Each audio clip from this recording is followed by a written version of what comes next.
Hello everyone. So here's iPhone. So how to install Sora app? So yeah, first you need to go to App Store app and you need to have your profile created with Apple ID.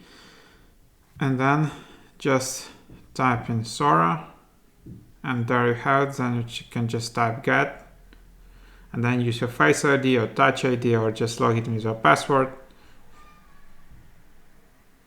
And that should work.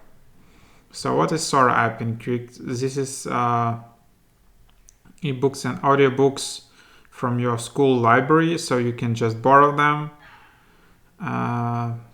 Instead of buying, if your school library has all of that, you can just get it. And then you can just open the app. And then you should either find your school